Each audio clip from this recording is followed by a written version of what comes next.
ఏం చేస్తున్నారండి? పారిజాతాలు మాల గుచ్చుతున్నా. మొన్న పూలు చూపించాం కదా, ఆ రోజున ఎవరో అడిగారు అనమాట, ఎలా గుచ్చాలో చూపించండి అని. నేను అంత ఎక్స్పర్ట్ని కాదు, మరీ బాగా టైం ఉన్నప్పుడైతేనే గుచ్చుతాను, లేకపోతే గుచ్చును. ఇది కేవలం ఇవాళ వీడియో చూపిద్దామని గుచ్చుతున్నా. అయితే కొంచెం నేను ఇక్కడ లావు సూది తీసుకున్నాను, కానీ సన్న సూది తీసుకోవాలి. ఇది చాలా డెలికేట్గా ఉంటుంది.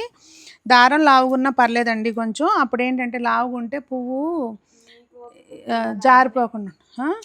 సింగిల్ పువ్వు తీసుకోవచ్చు. ఇట్లా మనం చాలా డెలికేట్గా కాడబట్టుకుని గుచ్చాలి, లేదంటే ఊరికే డ్యామేజ్ అయిపోతుంది, రేకులన్నీ కూడా రాలిపోతాయండి. ఇలా గుచ్చేసుకుని ఇక్కడ ఏంటంటే మనకి చెప్తాను చూడండి.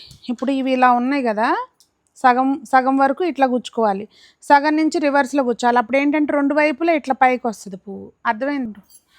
ఇదిగోండి, నేను చెప్పినట్టు చేస్తే ఇట్లా పువ్వులన్నీ కూడా ఇలా పైకి వస్తాయి అన్నమాట.